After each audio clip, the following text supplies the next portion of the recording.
Okay, well, I wanted to start out by talking about 3D printed houses, 3D printed villages, and what's going on with that. Basically, a few years ago over in the Netherlands, they constructed a new idea to start making different types of houses. Now, they had a 3D printer, they used that, and then all of a sudden, they developed a village out of that. The plan is actually, though, sometime this year to have houses for sale, and it's only 5 houses that are around in this village, so it's probably going to be probably a little more expensive than it would be later on in the future if we could get this going. If we could have different types of neighborhoods, like imagine that in the future. You have a regular neighborhood, maybe you have new houses, old houses, but then you come across a neighborhood and it's like a 3D printed neighborhood. Imagine you're on like a bike ride or you're like running, jogging, you see that? That's kind of crazy. The design is very sleek, very modern and smooth. It's almost like boulders where they're smooth around the sides instead of being like bumpy and whatnot like a boulder would be. That is the design of these houses that are over in Netherlands. Now, it is a village too, so it kind of looks interesting. It's like a boulder village. It definitely looks like a bunch of standing rocks, but obviously there's still houses. How would I describe this? I would actually say that it is very similar to SpongeBob, where you had Squidward's house, like the shape of that, but not looking like a face or whatever it is. Yeah, it's definitely like the Squidward house. And actually, it does look like the face. Like, it looked like some depressing houses. I saw like this bump on one of them and like the side stuff. It does look like a sad house. I'm sure they're able to make other sizes and other shapes of other houses that could look a little more normal, more modern, and actually not modern. I think that modern is kind of weird. I prefer like a normal house, like a normal old school house where you have like the tiles on your roof and like a triangle kind of square thing going on, not like a circular pod. Before this whole project, there was like endless houses that were being built. They kept trying different house after different house, and then finally they had the right design that they could have people live inside of. I'm guessing that professionals experimented with a lot of different miniature models, such as the one that created the Minecraft 3D printed model. It was a nice small figure. Then they also have cityscapes and different business models. To go through the process of building a house, the builders need to have a special type of 3D printer, not just a normal one that anybody could buy and put in their room. That would be ridiculous and it wouldn't be able to do that. There's some stuff that you just kind of need to go to the next level. But yeah, that's like a one step ahead from a 3D printer would be the 3D concrete printer, allowing you to, make a house, make bridges, bigger stuff like that. So that's basically only going to be owned by like a company, not by a private individual. The way that the overall printer works itself is pretty crazy and it's really wild because it can make any shape. It really can. It can make like all kinds of different shapes as long as it's possible with like gravity and whatnot. And I think that's already really cool. But it starts making layers and it'll start building it, building those layers until it can make a wall. I think that would be a really fun job for some reason, just sitting there and doing that and then making different shapes, having the layers build up. Seriously, like I'm not even being sarcastic, I'm being very real about that.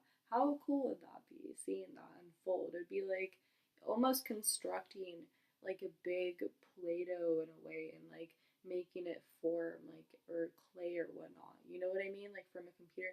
Isn't that sick? Not only do we have the power and capability of making 3D printed houses, but we can also make 3D printed bridges. And from there, it kind of makes you wonder what else are we going to be able to make in the future? Over in Amsterdam, one was printed. It's a very functional stainless steel, and it's called the MX30 bridge. I really love when technology moves forward in a way that can better society for the future. Houses are very expensive now, not affordable like they used to be. So, with a change like this and such a huge transformation, maybe possibly we can have a boost in our economy that could be just massive for everybody, where everybody can maybe be able to afford a different type of housing, whether or not there's different cons that it could outweigh, maybe a modern day house that you could have, or you could have maybe a smart house in the future as well. There's all kinds of different housing as well with a tiny house too for different people and their different needs. The goal in the end is to have more men and women moving in together, having more families so that you could have a better society, have more people that are functionable in that society, and so on. So that all of a sudden you don't have like a population decrease. What I mean by that exactly is how can you have families if nobody can afford houses? So if people are stuck in their apartments and they don't have, either the money, they don't have the room to raise children, then that actually is a really big effect on families that would be in America.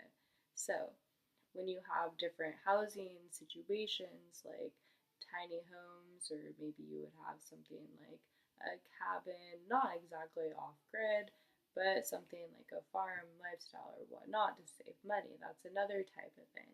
Then you have the 3D printed homes and so on. I mean, the list is going to go on in the future.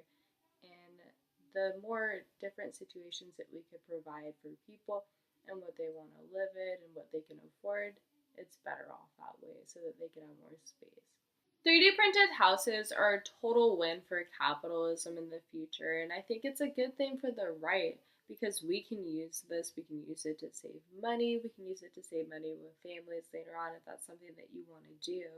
Now, it is made off of concrete though, so that's kind of something to think about. I haven't looked into the cons, but just thinking off of that, I would assume maybe it might be a little bit colder at times or maybe hotter at times because of the different material. What I wanted to add is that I think such as like the 3D printer and making different houses, we're going to have all kinds of different things that we're going to make in the future. I think that even underwater, you can start seeing people maybe live under there.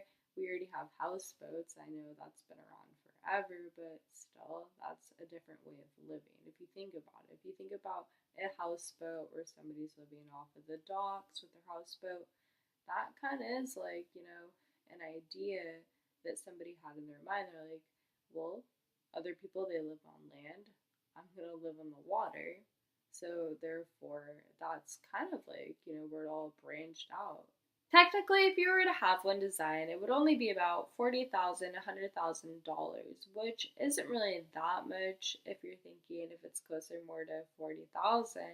But if it's going to 100,000, I think that we could do much better than that to make it more affordable. Moving forward, I want to talk about the recent decriminalization of magic mushrooms over in Denver. Voters on Tuesday decided that, they're just going to go through this. They're going to allow it to happen, which I'm not disagreeing with, and I'm going to explain why too. I'm going to explain why in just wait one moment. But what I wanted to say is that, okay, yeah, they pushed it forward, they pushed it through totally all the way, and they were the first one in the United States to do so. Now in Portland, Oregon, where I live right now, they're trying to do the same thing. It's the only other city in the whole entire, total country that's doing that. You have Denver, then you have Portland, where I live. What are the odds? And people are trying to do that right now. Do I have a problem with it? I mean, I'm kind of sketchy. I do think that some people are going to abuse it, of course, with anything that they abuse, whether it's caffeine, whether it's like alcohol, or it's cigarettes, or anything else. But something like that where I think it can make somebody be in like a totally different world and then them going on the streets. I don't know. I mean, there could be consequences from it, but at the same time, I want people to have their freedom. I think that we should have less people in jail for stuff like that. In case you don't know, psilocybin is what people refer to magic mushrooms, and that is basically to expand the drug policy that we have right now. So, like I said earlier, what you want to do is keep as many people out of jail as possible if they don't really deserve that. I mean, they could pay fines, they can be doing maybe probation or something like that, and even go to jail for a little bit, but keeping them in jail for a long time off of something like that is very, very harmful, and it's not good for our society. It's not good for something for anybody to come back into a new life and to do better. They have second chances. Everybody has second chances. No matter what you do, you always have that. Where I stand with psilocybin and like marijuana would be that I don't care. I don't care if people want to do that. That's something that you want to do. Go ahead and do that. I think that it's very similar to alcohol, tobacco, and other stuff, even caffeine in some different ways. If somebody wants to have three rock stars lined up or more and drink all of those, have a heart attack, what are you supposed to do? I mean, really, what can you do? A lot of things can be used like that. So at the end of the day, it's not like everything's going to be legal. There's a point where you have to be like, no, you can't do that. But as far as scientists, when they study that it's not super harmful, it's not something you're going to do every day. I don't think that that's obviously going to be good. If somebody is doing that every day, they're definitely going to die. But yeah, same with alcohol, same with other drugs that we have available in our country right now. If you go to, different stores, different marketplaces, it's ridiculous.